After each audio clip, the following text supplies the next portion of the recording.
오늘은 오순절로 10번째 주일입니다. 동시에 광복절 감사 주일이기도 합니다.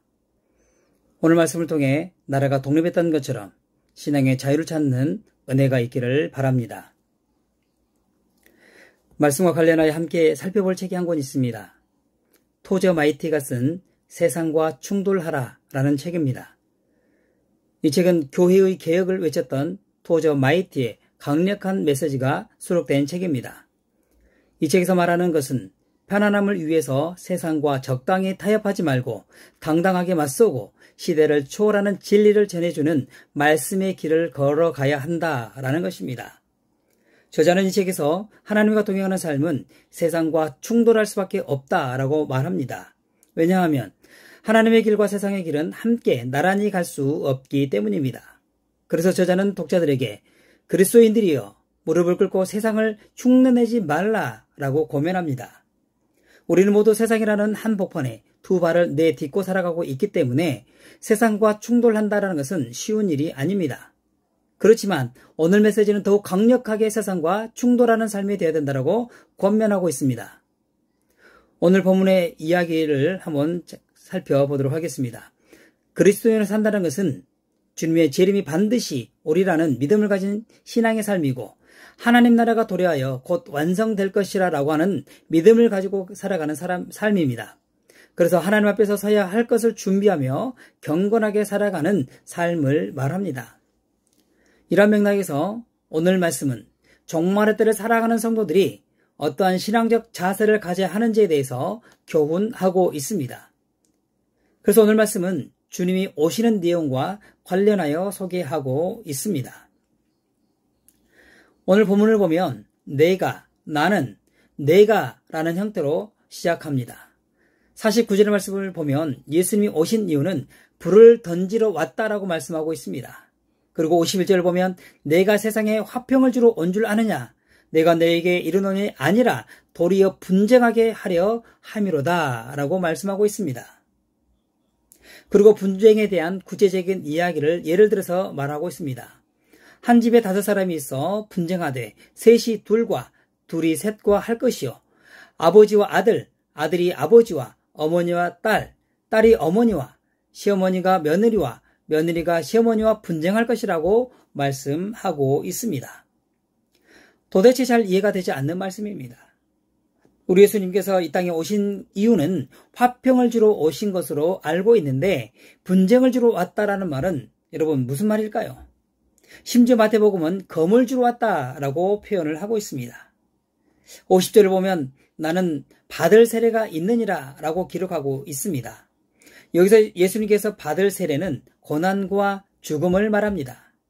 그런데 복음서와 사도행전의 핵심을 보면 예수님이 오셨고 오신 이후에 성령님이 임재하셨고 그리고 말씀을 선포되어졌을 때에 분열이 시작됐다라는 것입니다. 다시 말해서 예수 그리스도를 통한 구원의 선포, 복음의 선포는 그 자체가 분열의 시작이라는 것입니다. 이 분열은 양과 염소를 구별하는 분열입니다. 좀 더 자세히 말씀을 드리자면 예수님을 통한 갈등과 분열은 세상과 충돌하는 가치관입니다. 세상과 동점에 살았던 가치관이 잘못되었다라고 하는 것을 인정하고 그런 가치관을 깨부시겠다라고 하는 것입니다. 급진적으로 들릴지 모르겠지만 복음은 세속적인 가치관을 거부하고 그 잘못된 가치관을 전복시키는 능력이 있습니다. 그래서 복음과 만나는 그 지점은 당연히 위기 상황이 발생하게 됩니다. 이것이 바로 예수님께서 말씀하시는 위기 상황입니다. 여기서 말하는 위기란 응급 상태를 말하는 것이 아니라 진리에 대한 위기의 순간이며 생명에 관한 결정을 해야 하는 그런 상황을 말합니다. 마치 내리는 빗물이 집의 박공에 부딪히면 그 순간 빗물의 방향은 결정해야 되듯이 복음의 빗물이 내 심장에 떨어지면 결정해야 한다는 것입니다. 과거의 삶을 청산하고 복음적 삶을 살 것인지 아니면 그대로 살다가 심판을 받을 것인지를 선택하고 결정해야 된다는 것입니다. 이러한 결정을 해야 되는 상황에 놓이는 것이 바로 위기입니다. 여러분은 이 위기의 선을 넘어오셨습니까? 아직 선을 넘지 못했다면 오늘 말씀은 더욱 강력하게 우리에게 촉구하고 있습니다. 주저하지 말고 그 선을 넘으라고 말입니다. 넘으면 불안할 것 같지만 그렇지 않습니다. 오히려 평안이 있습니다. 기쁨과 감사가 있습니다.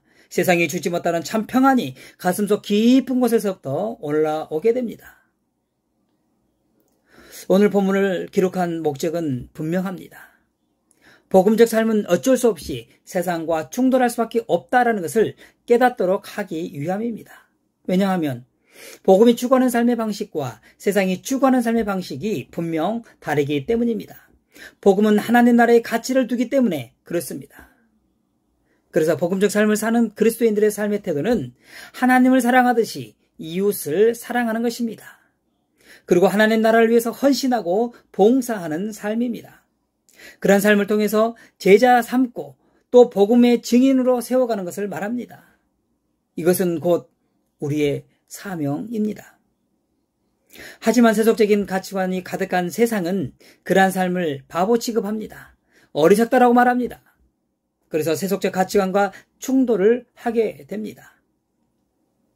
세상은 늘 우리에게 주인공이라고 말합니다. 그리고 끊임없는 경쟁시장으로 내몰고 있습니다. 잡을 수 없는 그 동아줄을 잡으라고 부추깁니다. 좀 더 소비하라고 조장을 합니다. 좀 더 폼나게 살기 위해서 소비하라고 이야기를 합니다. 그렇지만 여러분, 결국 그런 삶은 나가 없어지는 삶입니다. 나로부터 소외될 뿐만 아니라 타인과의 관계에서도 소외가 일어나게 합니다. 친밀함이라고는 전혀 찾아볼 수가 없습니다. 복음적 삶은 그렇지 않습니다. 복음적 삶은 인간관계를 모두 깨뜨린다는 것이 아닙니다. 세상을 등진 삶도 아닙니다. 우리의 가치가 달라지는 것을 말합니다. 우리의 정체성이 달라지는 것을 말하는 것이지요. 하늘의 가치를 두는 삶을 결코 포기할 수 없다라고 하는 신앙적 선언이기도 합니다. 왜냐하면 종말의 때에 남는 것은 심판뿐이라는 사실을 분명히 알고 있기 때문입니다. 그래서 복음적 삶은 대립과 갈등, 폭력적인 삶이 아니라 오히려 사랑과 희생과 섬김의 삶을 사는 것입니다. 이렇게 다름의 방식으로 세상과 구별되는 삶은 사는 것이 바로 복음적 삶입니다. 중요한 것은 복음적 삶은 보이지 않는 하나님 나라를 보여주는 삶의 방식입니다. 우리는 분명 복음을 경험한 사람들이기 때문에 우리의 삶을 통해서 하나님 나라를 보여주는 삶이 되어야 합니다. 우리는 비록 세상과 갈등하는 가치관을 가지고 있지만 다름의 방식으로 세상과 초월적 친밀함을 유지해야 합니다. 이런 삶이 바로 복음적 삶이요, 시대를 분별하는 삶입니다.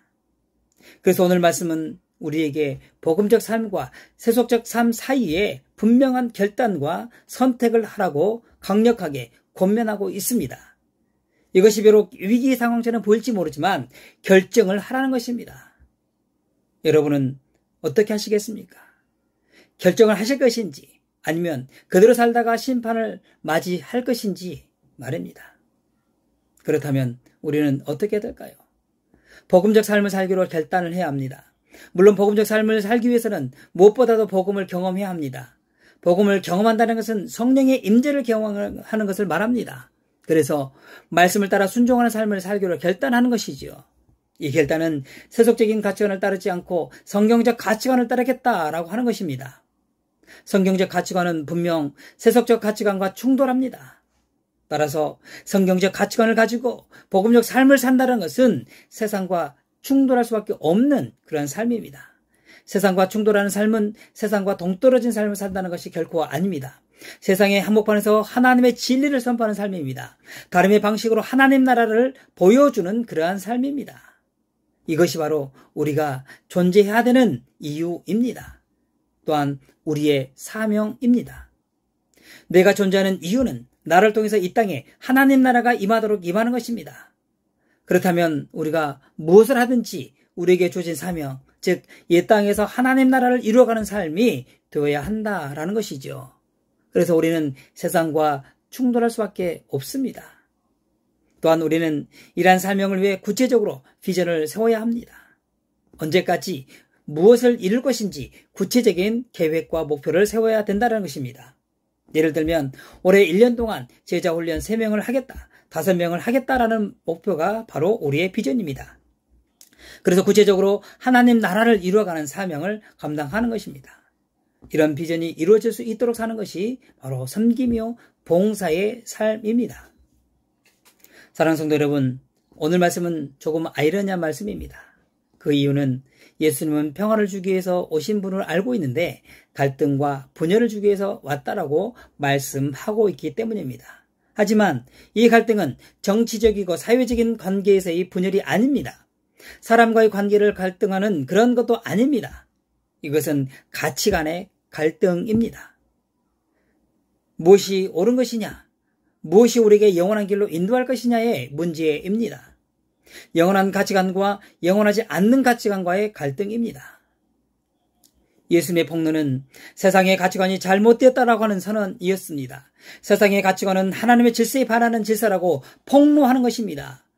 그래서 예수님은 세상의 가치관을 뒤집어 엎는 가치관으로 사셨습니다. 오늘 말씀은 우리를 이러한 삶으로 초청하고 있습니다. 세상에 속한 사람을 살 것인지 아니면 주님을 따르는 복음적 삶을 살 것인가 결단하도록 촉구하고 있습니다. 간절히 바라기는 주님이 이 초청 앞에 아멘으로 결단하셔서 비록 세상과는 충돌하는 삶일지 모르지만 나를 통하여 이 땅에 진정한 하나님의 나라가 이루어지는 축복의 삶이 되시기를 간절히 바라겠습니다. 기도하겠습니다. 세상과 충돌하는 믿음을 주신 우리 주님, 오직 복음만을 따르겠습니다라는 이 고백을 가지고 주님 앞에 나아가기를 원합니다. 주님, 날 새롭게 하여 주시옵소서. 주님의 은혜를 부어 주시옵소서. 성령의 은혜를 부어 주셔서 나의 연약하고 부끄러운 모든 것을 벗어버리고 주의 사랑으로 새롭게 되는 은혜가 있게 하여 주시옵소서. 주님과 늘 동행하면서 힘찬 삶을 살아가게 하여 주시옵소서. 예수 그리스도의 이름으로 기도드리옵나이다. 아멘.